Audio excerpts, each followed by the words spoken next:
Hi, this is Kirti. ഇന്നത്തെ ഈ video event management എന്നൊരു അടിപൊളി സോഫ്റ്റ്വെയറിനെ കുറിച്ചാണ്. കല്യാണ മണ്ഡപം, ഡെക്കറേഷൻസ് പോലെയുള്ള ഇവന്റുകൾ കൈകാര്യം ചെയ്യുന്നവരുടെ ബുക്കിംഗും അക്കൗണ്ട്സും ഈ സോഫ്റ്റ്വെയറിലൂടെ ഈസിയായി എങ്ങനെ മാനേജ് ചെയ്യാം എന്നതാണ് ഈ ഡെമോ വീഡിയോയിലൂടെ നിങ്ങൾക്ക് പരിചയപ്പെടുത്തുന്നത്. ഞാൻ ഈ സോഫ്റ്റ്വെയർ ഓൾറെഡി ഇവിടെ ഓപ്പൺ ചെയ്ത് വെച്ചിട്ടുണ്ട്. ആദ്യം നമുക്കൊരു ബുക്കിംഗ് എങ്ങനെയാണ് ചെയ്യുന്നതെന്ന് നോക്കാം. മുകളിൽ കാണുന്ന മെനു ബാറിൽ നിന്നോ റൈറ്റ് സൈഡിൽ കാണുന്ന ഷോർട്ട് കട്ട് വഴിയോ ബുക്കിംഗ് ചെയ്യാനുള്ള വിൻഡോ ഓപ്പൺ ചെയ്യാവുന്നതാണ്. നമുക്കിതിൽ program name, booking date, program time, program date, customer details, advance amount എന്നിവ എൻ്റർ ചെയ്യാവുന്നതാണ്. മുകൾ ഭാഗത്തായി കാണുന്ന ആരോ കീ ഉപയോഗിച്ചോ റൈറ്റ് സൈഡിൽ കാണുന്ന കലണ്ടർ വഴിയോ നമ്മുടെ പ്രീവിയസ് ബുക്കിംഗ്സ് ഓപ്പൺ ചെയ്യാവുന്നതാണ്. നമ്മുടെ എക്സിസ്റ്റിംഗ് ബുക്കിംഗ് ക്യാൻസൽ ചെയ്യാനും റീസ്റ്റോർ ചെയ്യാനും ബുക്കിംഗ് റെസിപ്റ്റ് പ്രിൻറ്റ് ചെയ്യാനുള്ള ഓപ്ഷൻസ് ഇവിടെ തന്നെ സെറ്റ് ചെയ്തിട്ടുണ്ട്. കൂടാതെ ഈ ഒരു വിൻഡോയിൽ നിന്നും ഗോ ടു ബിൽ എന്ന ഓപ്ഷൻ ഉപയോഗിച്ച് നമുക്ക് ബിൽ ബുക്കിലേക്ക് നേരിട്ടും പോകാൻ സാധിക്കും. അടുത്തതായി മെനു ബാറിൽ നിന്നും ബുക്കിംഗ് രജിസ്റ്റർ ഓപ്പൺ ചെയ്യാം. നമ്മൾ ചെയ്തിട്ടുള്ള എല്ലാ ബുക്കിംഗ്സും നമുക്കിവിടെ ഒരുമിച്ച് കാണാൻ കഴിയും. അതിൽ ക്യാൻസൽ ചെയ്തിട്ടുള്ള ബുക്കിംഗ് റെഡ് കളറിൽ മാർക്ക് ചെയ്തിട്ടുണ്ട്. കൂടാതെ ബിൽ ചെയ്തതും ചെയ്യാത്തതുമായ ബുക്കിംഗ്സ് വേർതിരിച്ചും നമുക്കിവിടെ കാണാൻ കഴിയുന്നു. ഇതിൽ മുകൾ ഭാഗത്തായി കാണുന്ന സെർച്ച് ചെയ്യാനുള്ള ഓപ്ഷൻ ഉപയോഗിച്ച് ഈസിയായി ബുക്കിംഗ് സെർച്ച് ചെയ്യാം. തൊട്ടടുത്തായി പ്രിൻ്റ് ചെയ്യാനും എക്സലിലേക്ക് എക്സ്പോർട്ട് ചെയ്യാനുള്ള ഓപ്ഷൻസ് ഇവിടെ കൊടുത്തിട്ടുണ്ട്. അടുത്തതായി മെനു ബാറിൽ നിന്നും ബുക്കിംഗ് കലണ്ടർ ഓപ്പൺ ചെയ്യാം. ഏതൊക്കെ ഡേറ്റിലാണ് ഇവൻറ്റുകൾ ബുക്കിംഗ് ആയിട്ടുള്ളതെന്ന് നമുക്ക് ഒറ്റ നോട്ടത്തിൽ ഈ ബുക്കിംഗ് കലണ്ടറിലൂടെ മനസ്സിലാക്കാം. ഇനി ബില്ലിങ്ങിനായി എന്തൊക്കെ ഫങ്ഷൻസ് ആണ് ഈ സോഫ്റ്റ്വെയറിലുള്ളതെന്ന് നോക്കാം. എസ്റ്റിമേറ്റ്, ബിൽ ബുക്ക് എന്ന രണ്ട് ഫങ്ഷൻസ് ആണ് ബില്ലിങ്ങിനായി ഇതിലുള്ളത്. നമുക്ക് എസ്റ്റിമേറ്റ് ഓപ്പൺ ചെയ്യാം. ഇതിൽ പ്രോഗ്രാം നെയിമും കസ്റ്റമർ നെയിമും ഡേറ്റും ഈ ഭാഗത്തായി എൻ്റർ ചെയ്യാം. മുകൾ ഭാഗത്തായി കാണുന്ന ആഡ് ഐറ്റം എന്ന ഓപ്ഷൻ ഉപയോഗിച്ച് നമ്മൾ ചാർജ് ചെയ്യുന്ന ഐറ്റംസ് ആഡ് ചെയ്യാവുന്നതാണ്. പ്രിൻ്റ് ചെയ്യാനുള്ള ഒരു ഓപ്ഷനും തൊട്ടടുത്തായി സെറ്റ് ചെയ്തിട്ടുണ്ട്. ഇനി അടുത്തത് ബിൽ ബുക്കാണ്.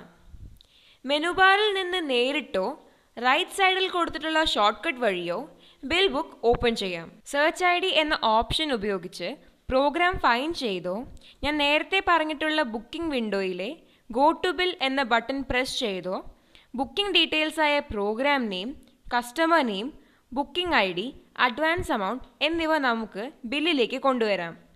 പിന്നീട് ആഡ് ഐറ്റത്തിലൂടെ നമ്മുടെ സർവീസ് ചാർജസ് ആഡ് ചെയ്യാം. അതിനുശേഷം പേ മോഡും ടാക്സ് മോഡും സെലക്ട് ചെയ്യുക.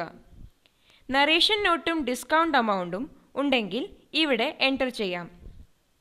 ഇപ്പോൾ ബിൽ എമൗണ്ടിൽ നിന്നും ബുക്കിംഗ് ചെയ്യുമ്പോൾ വാങ്ങിച്ച അഡ്വാൻസ് എമൗണ്ട് ലെസ് ചെയ്തതായി കാണും. നിങ്ങൾ GST രജിസ്ട്രേഷൻ ഉള്ളവരാണെങ്കിൽ സെറ്റിംഗ്സ് വിൻഡോയിൽ GST ടാക്സ് കാൽക്കുലേഷൻ എന്ന ഓപ്ഷൻ എനേബിൾ ചെയ്യുക. ഇപ്പോൾ ബിൽ എമൗണ്ടിനോടൊപ്പം ടാക്സ് എമൗണ്ടും കൂടി ആഡ് ചെയ്തതായി കാണാം. മുകൾ ഭാഗത്തായി സേവ് ചെയ്യാനുള്ള ഓപ്ഷനിൽ ക്ലിക്ക് ചെയ്ത് നമുക്ക് ഈ ബില്ല് സേവ് ചെയ്യാം. തൊട്ടടുത്തായി ക്യാൻസൽ ചെയ്യാനും പ്രിൻ്റ് ചെയ്യാനുള്ള ഓപ്ഷൻസും ഇവിടെ കാണാം. ഇനി മെനു ബാറിൽ നിന്നും ബുക്കിംഗ് രജിസ്റ്റർ എടുത്തതുപോലെ തൊട്ട് താഴെയുള്ള ബിൽ ബുക്ക് രജിസ്റ്റർ ഓപ്പൺ ചെയ്യാം. നമ്മൾ ചെയ്തിട്ടുള്ള എല്ലാ ബില്ലുകളും ഇപ്പോൾ ഇവിടെ കാണാം. ഇതിലും സെർച്ച് ചെയ്യാനും പ്രിൻ്റ് ചെയ്യാനും എക്സ്പോർട്ട് ചെയ്യാനുള്ള ഓപ്ഷൻസ് ഇവിടെ തന്നെ ഉണ്ട്. നമ്മളിപ്പോൾ ഇവിടെ കണ്ടത് ഈ സോഫ്റ്റ്വെയറിലൂടെ ഇവൻറ്റുകൾ എങ്ങനെ ബില്ലിങ്ങും ബുക്കിങ്ങും ചെയ്യാം എന്നതാണ്. ഇതുകൂടാതെ മറ്റെന്തൊക്കെ ഫീച്ചേഴ്സുകളാണ് ഇതിലുള്ളതെന്ന് നമുക്ക് വേഗത്തിൽ നോക്കാം. ബുക്കിംഗ്, എസ്റ്റിമേറ്റ്, ബിൽ ബുക്ക് എന്നിവയെക്കുറിച്ച് നമ്മൾ പറഞ്ഞു കഴിഞ്ഞു. ഇനി receipt, expense, investment, other incomes എന്നിവയെക്കുറിച്ച് നോക്കാം. റെസീപ്റ്റ് നമ്മൾ ചെയ്യുന്ന ക്രെഡിറ്റ് ബില്ലിലെ ബാലൻസ് ക്ലിയർ ചെയ്യാനാണ് റെസീപ്റ്റ് യൂസ് ചെയ്യുന്നത്. ക്രെഡിറ്റ് ബാലൻസിനെ കുറിച്ചും റെസീപ്റ്റിലൂടെ റിസീവ് ചെയ്ത അമൗണ്ടിനെ കുറിച്ചുള്ള ഡീറ്റെയിൽസ് റിപ്പോർട്ട്സിൽ ബിൽ ബുക്ക് രജിസ്റ്ററിന് തൊട്ട് താഴെയായി ഡെപ്റ്റേഴ്സ് ലിസ്റ്റിൽ കാണാം. ഇനി എക്സ്പെൻസ്. ഇവിടെ expense note, date, amount enter ചെയ്യാം. എക്സ്പെൻസ് ഹെഡ് ക്രിയേറ്റ് ചെയ്യാനുള്ള ഓപ്ഷനും ഇവിടെ സെറ്റ് ചെയ്തിട്ടുണ്ട്.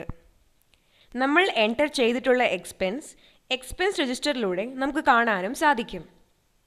എക്സ്പെൻസ് രജിസ്റ്ററിന് താഴെയുള്ള പ്രോഫിറ്റ് ആൻഡ് ലോസ് വിൻഡോയിൽ നമ്മൾ ചെയ്തിട്ടുള്ള ട്രാൻസാക്ഷനിലൂടെ ലഭിച്ച പ്രോഫിറ്റ് ആൻഡ് ലോസ് ഈസിയായി കാണാം. ഇനി ഇൻവെസ്റ്റ്മെൻറ്റ് ആൻഡ് അതർ ഇൻകം. നമുക്ക് ലഭിച്ച പ്രോഫിറ്റ്സ് ഇൻവെസ്റ്റ് ചെയ്യുന്നതോ ഡെപ്പോസിറ്റ് ചെയ്യുന്നതോ ആയ ഡീറ്റെയിൽസ് ഇൻവെസ്റ്റ്മെൻറ്റ്സിൽ നമുക്ക് ആഡ് ചെയ്യാം. അതുപോലെ അതർ സോഴ്സിലൂടെ ലഭിക്കുന്ന ഇൻകം ഡീറ്റെയിൽസ് അതർ ഇൻകം വിൻഡോയിൽ ആഡ് ചെയ്യാം. ഇതിലൂടെ ഈസിയായി നമ്മുടെ ക്യാഷ് ഇൻ ഹാൻഡ് കാണാൻ സാധിക്കും. ഇതുകൂടാതെ കോൺടാക്ട് ബുക്ക്, എസ്എംഎസ് സെൻഡ് ചെയ്യാനും സ്റ്റോക്ക് അസറ്റ്സ് ക്രിയേറ്റ് ചെയ്യാനും മാരേജ് രജിസ്ട്രേഷൻ സർട്ടിഫിക്കറ്റ് പ്രിൻ്റ് ചെയ്യാനുള്ള ഓപ്ഷൻസ് ഇതിലുണ്ട്.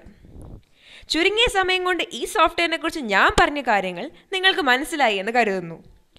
ആർക്കും വളരെ പെട്ടെന്ന് മനസ്സിലാക്കാനും ഉപയോഗിക്കാനും കഴിയുന്നു എന്നത് തന്നെയാണ് ഈ സോഫ്റ്റ്വെയറിൻ്റെ മെയിൻ അഡ്വാൻറ്റേജ്.